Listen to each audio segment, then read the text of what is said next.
Hello guys, and welcome to the latest video, Enduro tips and tricks. Let's go!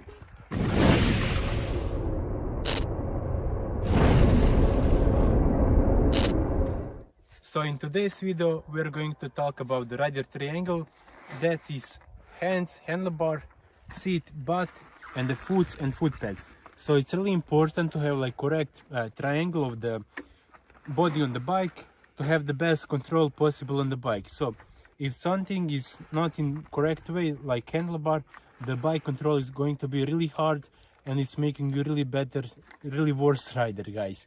So let's talk about the handlebar. So the handlebar position is really important to have it like correct way. So make the lining the handlebars with the forks. So the most guys like Graham Jarvis, Billy Bolt use the same like setup. So make the handlebar straight to the forks is going to give you the best fork feeling what the front of the bike is doing. So this video is about how to set up the bike for the extreme stuff like car enduro. So on this bike, the Beta 300, I moved the handlebar mount to the first hole. On this bike you have like 3 holes on the triple clamps and you can adjust it really fine. It's really easy to adjust to your like riding style, your hands, your body. So I moved the handlebar in the front to make the handlebar straight to the forks. So if you are going for like corners, the handlebar is better when you have it more down, more to the body. If you want to like stand up and have the bike under the control really easy, you need to move the handlebar to the front. But when you're sitting, riding really fast, the front of the bike is going to be not really stable and it's going to be really scary. So find something between front and the back to have the handlebar really good for the standing, sitting and everything. So test and find the best settings for you. So the second thing is the seat. So you can't do really a lot of the seat. So what I did on this bike is I changed the seat cover. So the most guys are going to say why you do that, because the stock cover was good and it was enough, and for me it was not. So I found it on zigzags really big, giving the throttle on the uphills. The seat was not holding me on the front and it was pulling me on the back, so that is doing to it's not allowing me to have the best position on the bike. So the body is too much on the back and I'm losing the control of the bike. Also I was needed to hold really tight on the handlebars, but it's not really good, because when you're really tight it's really kicking you on the rocks, so that's not good and fun. Also it's making you really a lot of the arm pump. So what to do with the seat: get really nice seat cover, really grippy, and it's going to save you arms, arm pump, and it's going to make also riding more easy. So yeah, let's move to the foot pegs. So these are the stock foot pegs on the Betas. So on the foot pegs you can do really a lot. So stock foot pegs on the KTM, Beta, Sherco are really nice. So what you can do, you can buy lower foot pegs. That is going to make the foot pegs to be really lower and more back. That is going to give you more grip in really extreme stuff and more and like that. But the bike is also changing the handling. So if the body is too much back, you're going to lose some stability on the front, and that is not so nice. So if you are really extreme rider, hard enduro, maybe the lower foot pegs and more back is going to work better for you. But for me, I ride really like full gas, up hills, down hills, zigzags and everything, and I found the stock foot pegs are really nice for that. So how to have the foots on the foot pegs? So in extreme stuff, when you need to find really grip, you can do it like this. It's going to transfer the body position to the back, and you're going to get like more grip on the back, what is really nice in extreme stuff. Also, when you have like foots like this, you're going to have like small suspension on the legs. So So you have like small suspension, and the body positioning is more easy. So the most guys are going to say, but how you brake then? It's easy. You just move the foot on the brake, and it's not that big deal. So if you have like foot and Footpeg like this, it's really stable, but you can't absorb any heats with the legs. So the best position is like this. So yeah, I'm not the best, I'm not the motocross rider, I'm just sharing my tips from my experience. So the best body positioning is like this, on uphills, zigzags. So when you need to find the really grip, move the body to the back and play with that. So there is no the best like setup, the best handlebar, the best Footpegs, the best seat. It's all about you. So maybe for me the grips from this company is the best, maybe the stock handlebar, but for you maybe that's not working. So you need to change, you need to test and find some products what is going to work best for you.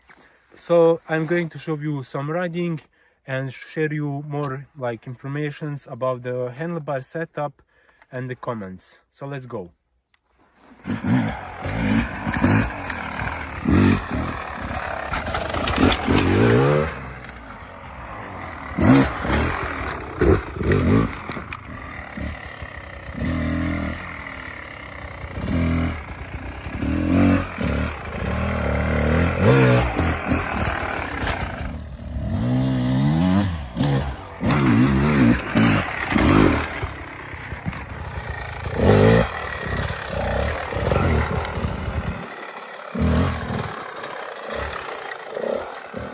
So now about the commands on the bike. So the throttle control needs to be really smooth, no any problems, so easy pull.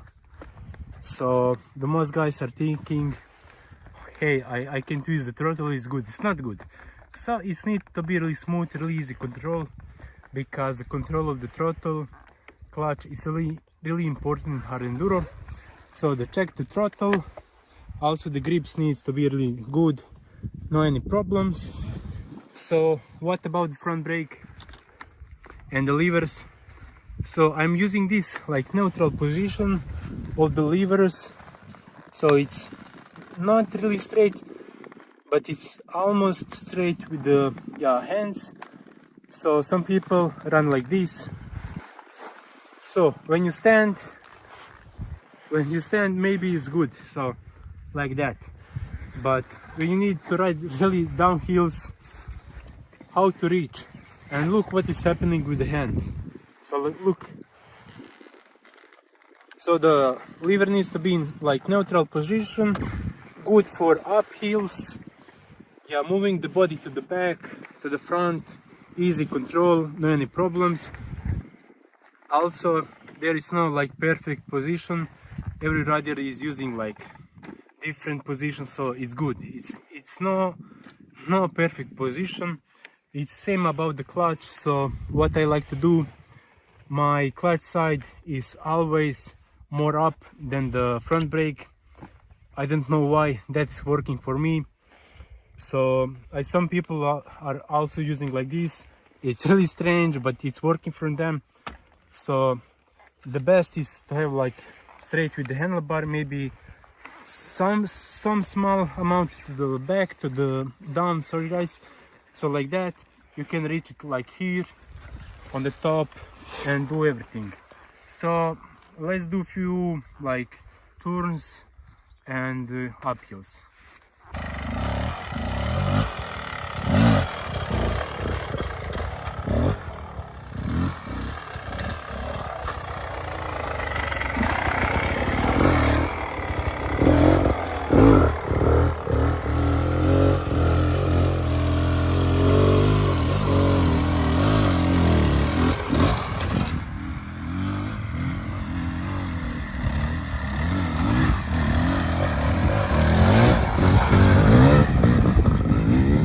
So I'm going to continue recording the videos tips for you. So if you want to support this series, so keep liking the video and please comment.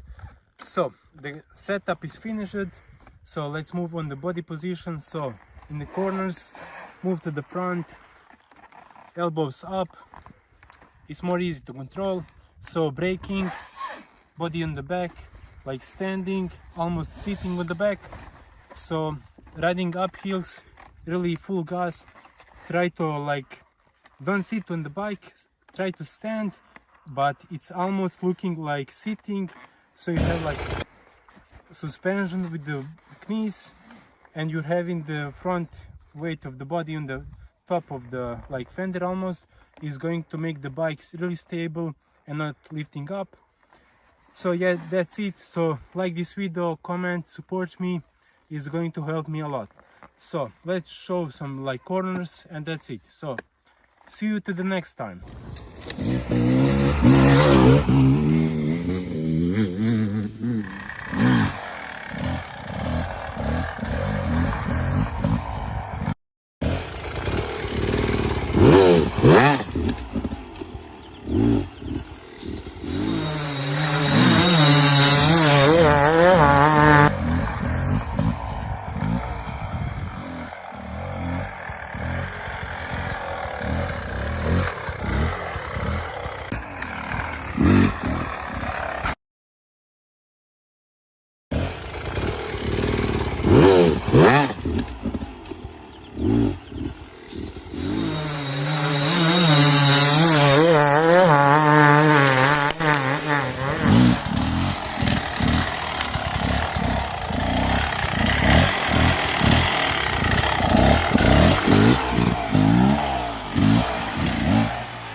Hello guys, and welcome to my channel. So in this episode we are going to talk about bike setup.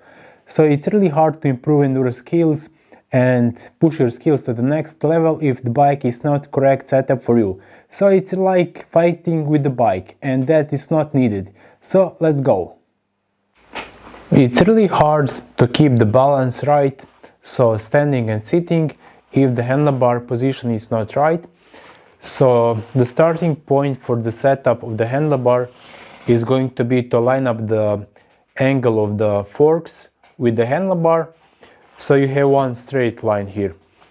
Also it depends if the rider is higher than the others or smaller. So also you can change how the bike behaves. If the handlebar is too much up, the bike is going to be really easy to turn, but it's going to lose some also stability.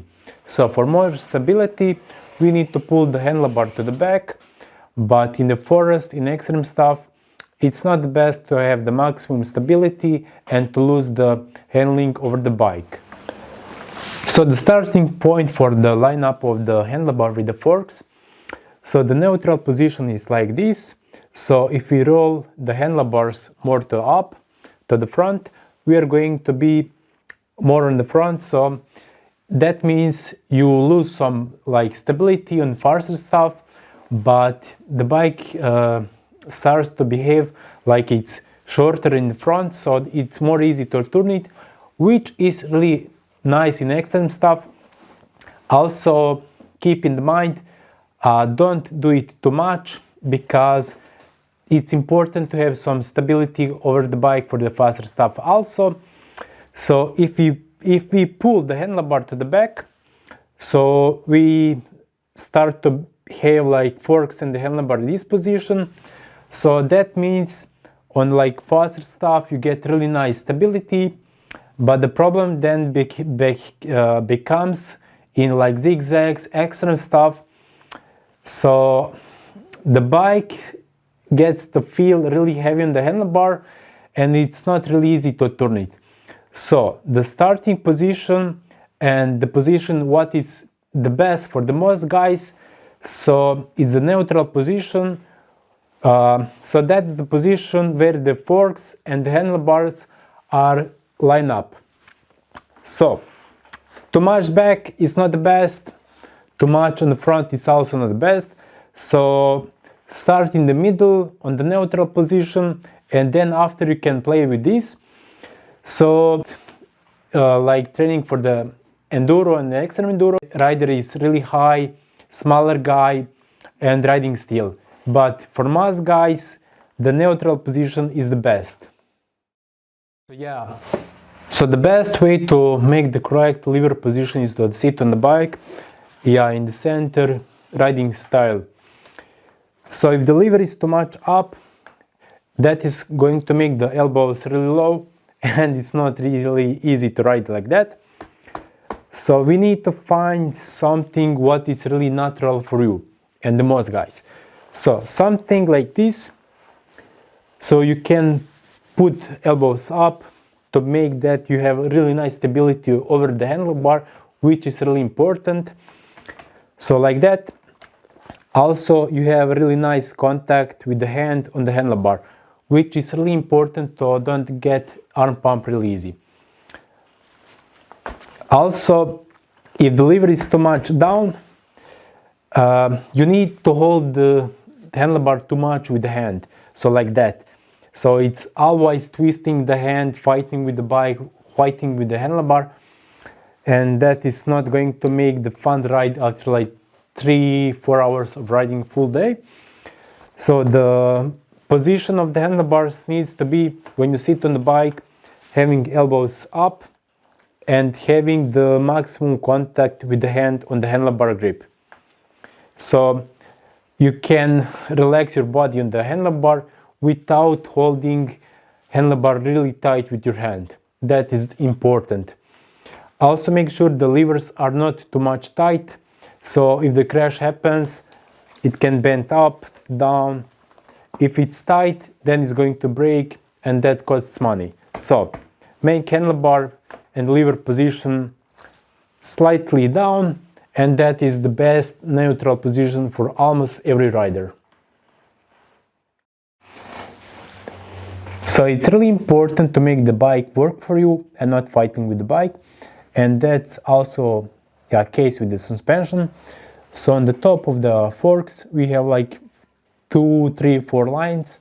It depends on the bike and the forks also. As you can see, my bike is now on the second line, and that is really important for me on this KTM. So the bike is behaving more easy to turn, and also so in that way the bike is really lower in the front, and that is also helping to get some grip on the front end. But the problem is, if the fork is too much up in the triple clamps, you lose some stability in riding. So if you want to make the bike more easy to turn, more aggressive, I think to say, in the corners, pull the fork up. If you want more stable bike, pull the fork down. So it's really hard to explain with you, but also it depends which tires you use, because every tire is really different with the height. So you have like 90-90 and you have like 90-100, and that's also changing how the bike behaves. Like you did same with the triple clamps and the forks. So if you put bigger tires, the front is going to be really higher and you get more grip on the back, while you lose some grip on the front, and also bike starts to behave different. So make sure you always use almost same tires, and always check the fork height if you change the tires. Also, I have to say something really important.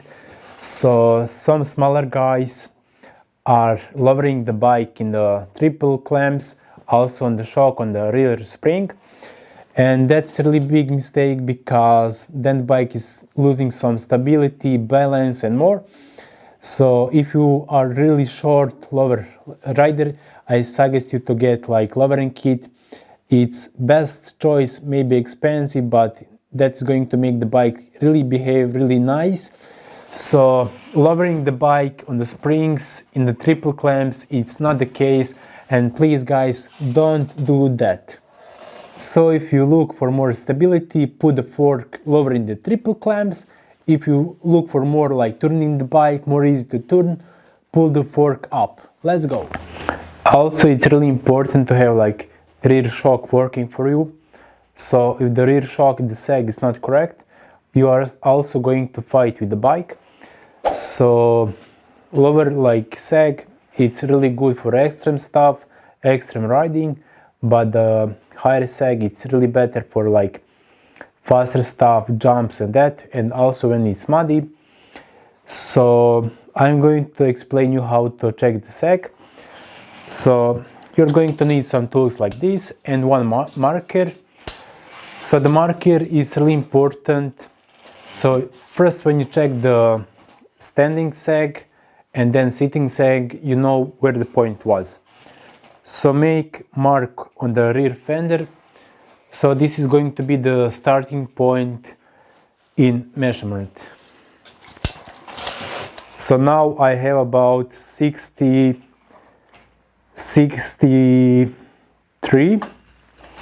and that it means this now is the static sag. So now what I need to do is to sit on the bike in really neutral position, press it few times and release the shock in the neutral position also, and check again. Also, it's really important to do this in like boots, gear, protection. So everything which you are riding, you need to have it to get the correct sag. So press the bike few times. Also make sure before doing this the suspension is really working fine. You can see when I press the Footpeg, also the front forks is diving inside. That means the front it's also working with the back, and so the suspension is working really fine, no any problems. So sit on the bike in really neutral position, center.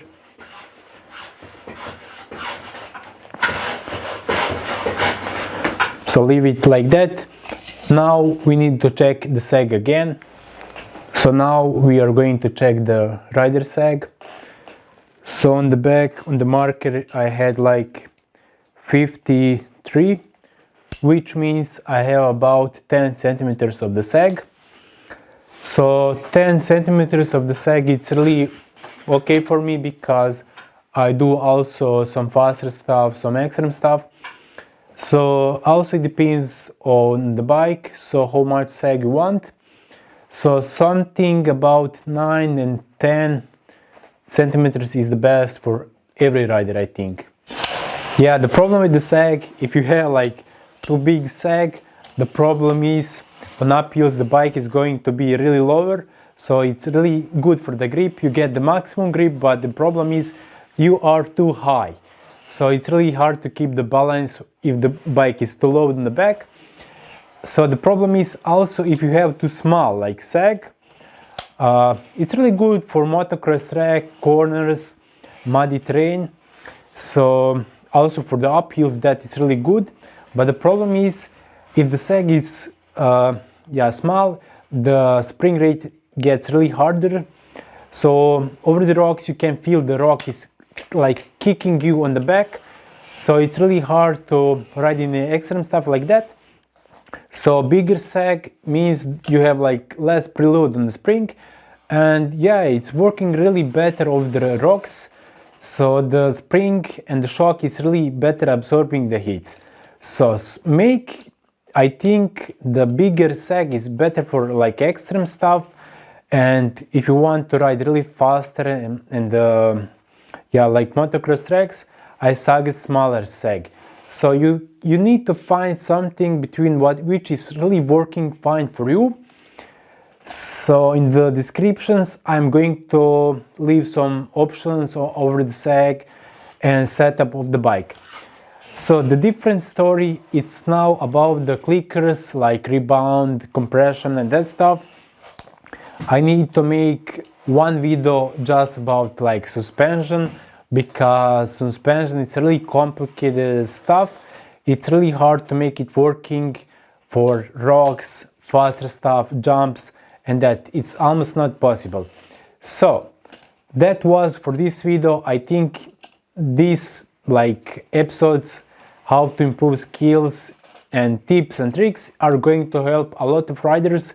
So if this video was helpful for you, please like the video and comment below. I'm going to be really happy to reply to you in the comments. So see you the next time.